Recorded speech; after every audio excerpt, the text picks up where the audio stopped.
a little while ago. I bought some tallow and now I'm going to pull it out of my freezer, and I want to chop it up in my mincer, and I'm going to melt it down into tallow, and I will use some of it for some skincare products. So I have all these 5 bags. It's about 1 kilo in each bag, maybe a little less.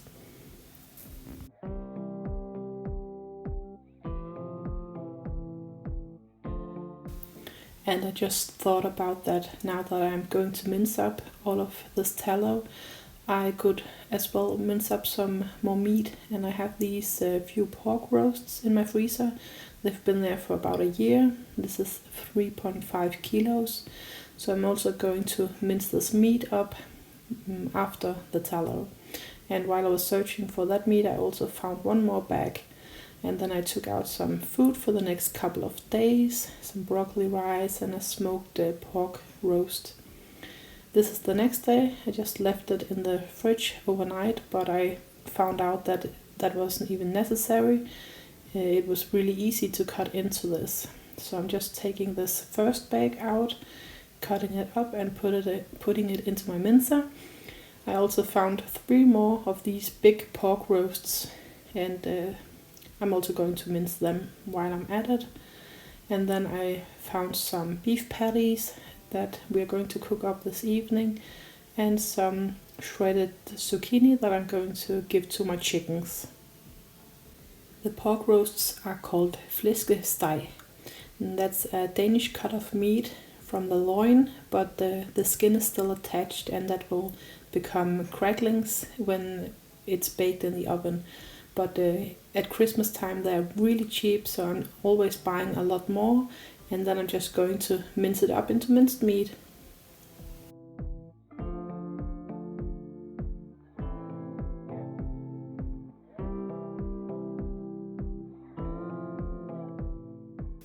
And this is the first package of the tallow or beef fat. I'm just going to cut it into a few smaller pieces so it's easier to get it into my mincer. And if I find anything that looks like meat, I will cut it off, or any other bad stuff that I don't want in my tallow. And as you can see, it's really easy to cut. And afterwards I will cut that up that I just found, and even though it just came from the freezer, it was just as easy to cut as this one. And here you can see just some nasty stuff, and I'm just going to cut that out, and my dog will eat that later.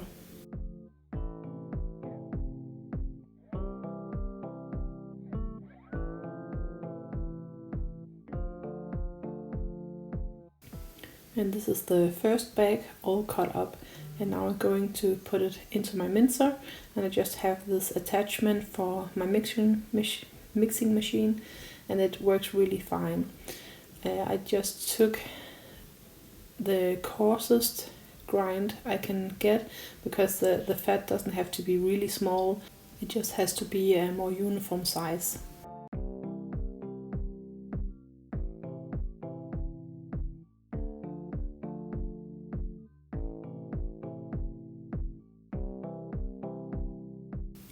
Now just get right ahead and start this up in my Instant Pot, but on the slow cook function.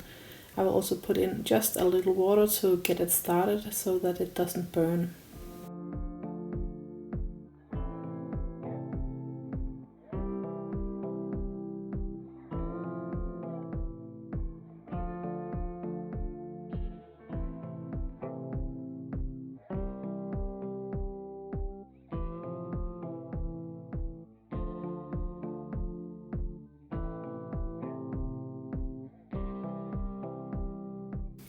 You could also do this on the stove or in the oven, or if you have a real crock pot or slow cooker, you could of course do it in that, but I only have this Instant Pot right now, and I just set it for 7 hours, and then I will just have a look at it about every hour or so.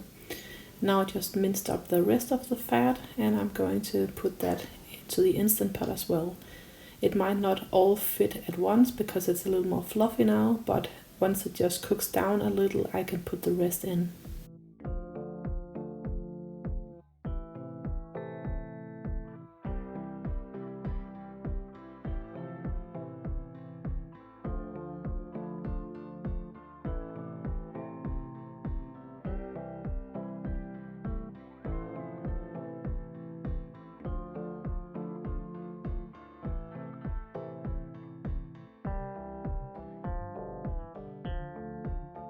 It has been going for an hour and a half now, and as you can see, a lot of it has already melted. So I'm just going to stir it a little, and then I can put the rest of the fat in the pot as well.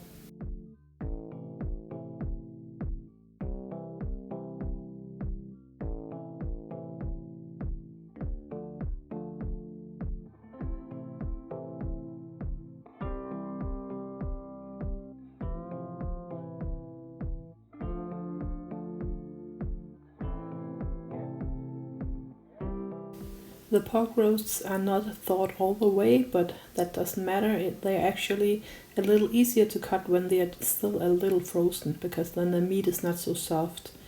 And I'm going to cut off the rind so that we can make cracklings out of those. I'm just putting them into the air fryer with some salt on them, and then they will get really crispy and delicious. Then I'm going to cut the meat into smaller pieces so that they fit into the mincer. And then I can go on and mince all of the meat. Later on I will make a lot of meatballs out of some of this meat, but that will be in another video. I tried to cut this first roast into smaller pieces, but it's just still a little too frozen. So I just ended up cutting all of the rinds off, and then I'm going to let them sit here for about half an hour and thaw a little more, and then I can try again. And all of these rinds I'm putting into bags and into the freezer, and we can enjoy them another day. Now it has been going for about 2.5 hours, and it is almost all melted. So I'm just cutting up some of that has melted together again, and then I'll just let it sit for a little longer before I do anything else with it. I just let it heat for about 45 minutes longer, and now it is ready. And you can see all of this scum on top. Some of it is impurities and some is some meat, and so I'm going to remove that before I do anything else with it. That is the reason why it can taste a little beefy if you don't remove it. Now my pork roasts are a little more thawed, so I can go on with cutting those up. And the first few of them I already cut into strips so that they can fit into my mincer, and I'm just going to mince them up.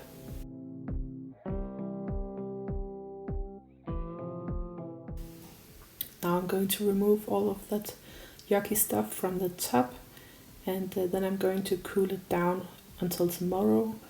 But when I stirred it, I found out that there was a lot of things on the bottom of this as well, so I'm going to strain it either way.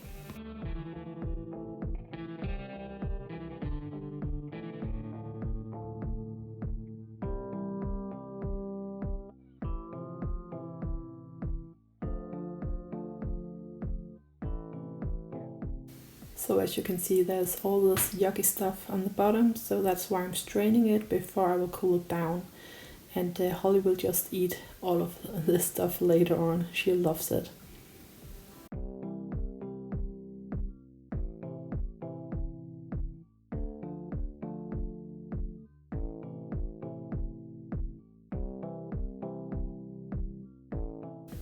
And because it's so cold outside, I can just put my pot out there and let it cool off. And then this is the next day, and you can see it has solidified a lot because of the cold.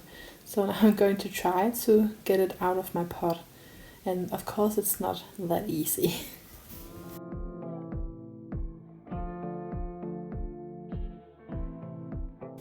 I have to cut it a lot to get it out of my pot, and then I'm just going to put it over into my pan at first, and then I'll clean my pot so I can get it back into it.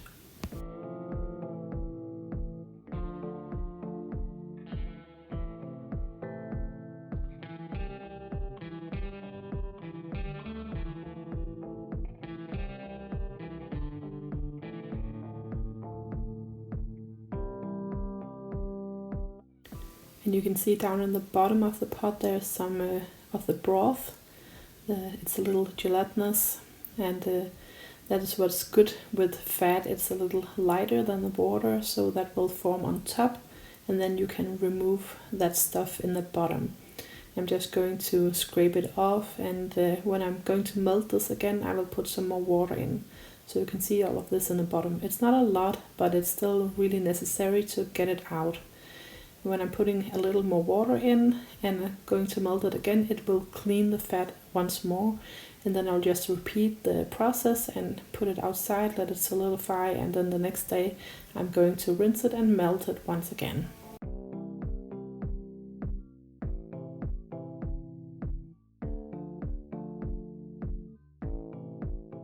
In the first few minutes I have my stove on about 5 out of 9 just to get it started, but then I will turn it down to 3 so that it's melting really slowly and it doesn't boil a lot, because that can also make it smell weird.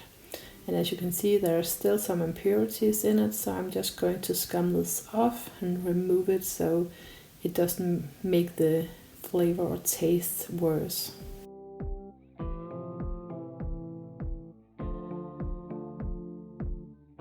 Now it's just going to simmer on a low heat for a while, and you can see the steam coming off. That's just the water that is evaporating, and as soon that there's no more steam, there's also no more water in the fat, and then that's when it's ready. If you want to rinse it once more, you can still put some more water in, boil it and let it cool overnight so that you can remove the water and the yucky stuff from the bottom. And as you can see, the bubbles also look a lot different when it's not water, but it's just the fat that is simmering. So the bubbles will get a lot smaller, and as you can see, there's no more steam coming out of it right now. So I'm going to strain it through a cheesecloth to get the last little bits of everything out of it, so it will be really clean tomorrow.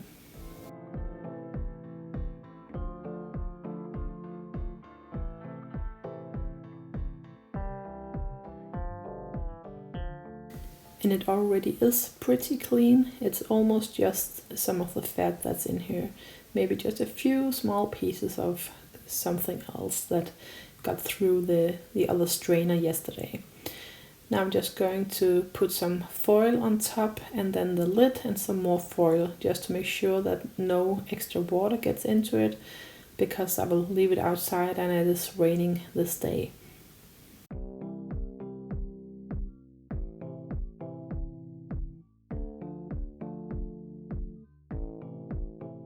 Now it is the next day again, so I'm just going to take off all of this foil and do the same as yesterday. I will cut it up and take it out of the pot, and if there's any water or anything else, I will remove it before I'm going to melt it down once more.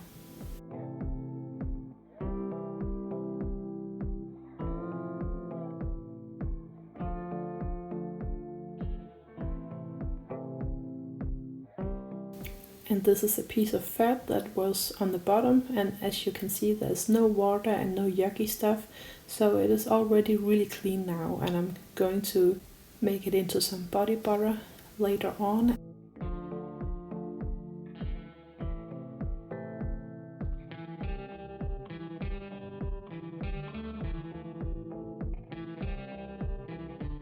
And I'm just going to let it sit at a very low heat and put the lid on so it can just stay here and melt on its own, and I don't have to watch it. Now it's all melted, and I'm going to weigh off about 500 grams that I will make into my body butter. The rest of the tallow I'll just pour into some jars and just keep it that way. Then later on I can always make some of it into some more body butter or some soap, or just eat it. I have this oil that I made with calendula flowers and olive oil and some almond oil, and they have been seeping for about half a year now. So 1/5 of the body butter will be this oil and the rest will be the tallow.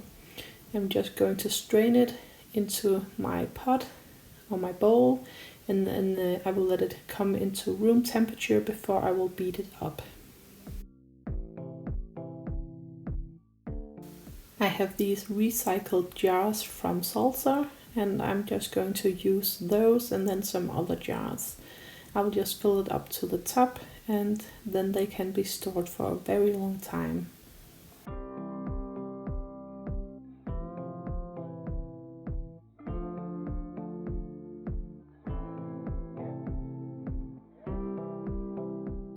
And I got these 8 jars with just pure tallow that I can use whatever way I want. Now the other tallow has come to room temperature and has solidified a little. It's not all the way solidified, but I'm going to mix it in my mixer now. And it's really important to scrape down the sides a few times in the process, because it will stick a little to the side, and when it's solidified it's pretty hard.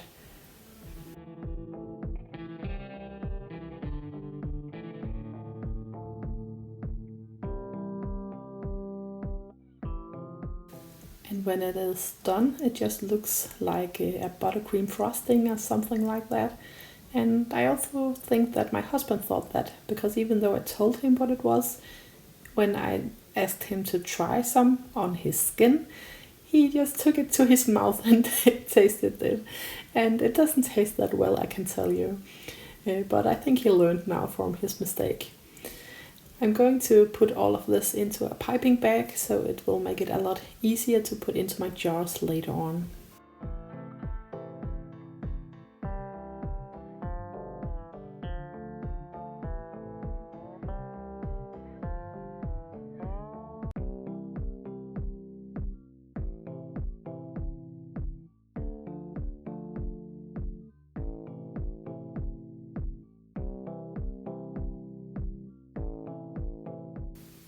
This is by far the easiest way to get the body butter or lotion into smaller jars without making a mess.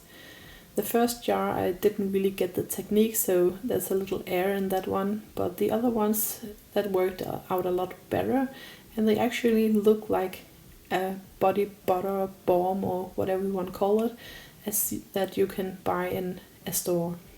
And it doesn't really have a smell to it. I didn't put any oils in it with another smell or anything, so it's pretty neutral, and that's how I like it, because I don't tolerate a lot of perfumes and other smells. So this is how all of the jars are looking, and it's ready to be used.